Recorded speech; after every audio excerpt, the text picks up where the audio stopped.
Android. Est-ce que ça va? Motivé, engagé, avec les gosses. Royno, tu ligne, on t'écrase, il y a fouille, on est sur devant. Réas, applaudissez pour vous. Voilà, donc aujourd'hui, on a un thème très important à développer. Il faut dire que c'est plus qu'une formation, c'est qu'on va faire aujourd'hui. Il y a un écrivain, il est français, italien et algérien. C'est-à-dire il vit en France.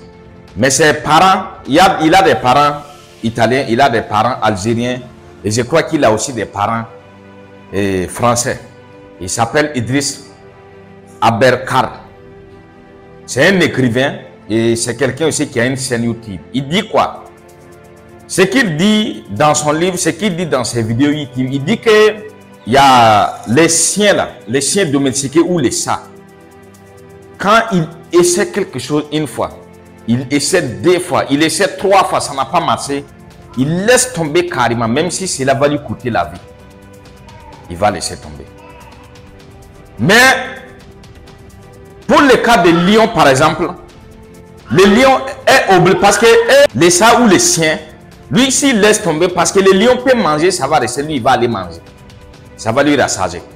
Mais pour le lion, il n'y a aucun animal qui va manger. Quand ça va rester, ça va lui rassager.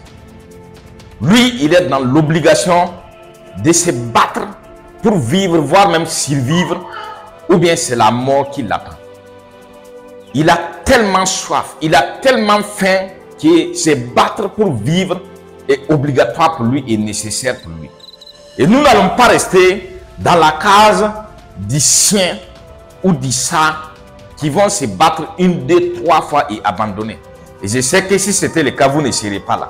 Donc, nous allons toujours, permanemment, nous mettre dans la peau de lion. Tout en sachant que nous sommes plus forts et plus puissants qu'un être humain est plus fort et plus puissant qu'un lion à plusieurs reprises. Pour l'exemple, si vous partez sur YouTube, vous allez voir une scène qui s'appelle Has Motivation. Il y a une vidéo dans laquelle il montre les Kenyans, les frères Kenyans, qui sont allés avec juste des bâtons, ce n'est pas les armes. Lorsque les lions étaient en train de manger, quand ils se sont présentés, le lion même a laissé, il a fui.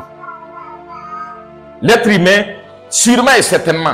Mais si tu ne connais pas tes capacités, tu te perds et tu crois que tu es faible. Tu crois que tu n'es pas capable de faire une certaine chose. C'est pourquoi moi je vais vous montrer les guettes privées tout de suite quand les enfants, nos petits frères, ce ne sont pas nos enfants mais nos petits frères, louent des guettes privées à 100 000 $, 200 000 $ pour voyager. Notez bien que 100 000 $, ce n'est pas égal à notre 100 000 francs CFA. C'est plus fort que ça. Yes. Mais on va se mettre dans la peau des lions pour comprendre que ça, nous pouvons aussi le faire si eux aussi ils ont pu le faire. Seulement, ça demande assez de concentration. Comme aime dit Marie. Il faut assez de concentration pour réaliser ce genre de prouesses. Yes. Voilà. Donc, pour nous, à chaque fois qu'il y a des difficultés, à chaque fois qu'il y a des défis à relever, il ne faut pas voir l'autre côté. Il ne faut pas voir le côté négatif, mais il faut voir le bon côté surtout. Il faut comprendre que si ces difficultés ne sont pas là, nous ne pouvons pas grandir. Si ces difficultés ne sont pas là, on ne va pas se mettre au travail pour pouvoir travailler permanemment, trouver la solution et sortir de ces lots et ne plus jamais revenir dans ces genres de difficultés. Yes? Ok? Android, est-ce que ça va? Motivé, engagé. Je vous dis à chaque fois, je vous le répète, d'autres même ont abandonné avant de commencer à plusieurs reprises. Et nous sommes là, nous avons commencé. Et les difficultés vont venir. Ça fait partie de notre vie. Mais la personne soit pauvre, que ce soit un risque, les difficultés, les va-et-vient, comme la courbe que je vous ai dessinée la fois passée, ça va venir.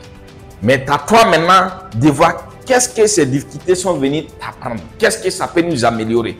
Qu'est-ce que ça peut nous permettre de faire pour que cela n'arrive plus jamais. Au cas si ça arrive, on sort du lot facilement. Pourquoi? Parce qu'on avait appris de nos erreurs passées. Jamais les difficultés ne sont venues pour nous condamner. Jamais à grand jamais. Yes. C'est pour nous permettre de sortir de l'eau. Donc, on va adopter les comportements positive, même si le tableau est là-bas, comme on le dit, il n'y a pas de réussite sans une attitude magnifique en permanence. C'est impossible. Donc, il faut permanemment avoir une attitude magnifique en permanence. Du moment même que l'espoir semble être perdu. Quand on dit d'avoir l'attitude, ce n'est pas quand tout va bien. Donc, quelqu'un te dirait que là où c'est difficile, l'espoir même est peut-être perdu. On ne sait même pas exactement si là où nous sommes en train de partir, ça va aboutir, ça va aboutir. Mais toi, tu nous dis de rester positif dans ces cas. C'est dans ces cas qu'il faut aussi rester positif. Dos, ok? André, est-ce que ça va? Motivé, engagé. Quand tu perds ton bonne attitude, tu perds beaucoup. Et quand tu gardes ton bonne attitude, tu gagnes beaucoup. Pour nous ici, nous sommes là pour gagner et pour toujours. Pas aujourd'hui et laisser demain. Non, c'est pour toujours. Pour nos enfants, nos petits-fils. Notre allié là ne doit plus souffrir comme ce que nous on a fait. Gaz, applaudissements pour nous. Et je vous souhaite une fantastique journée. Bonne journée à tout le monde.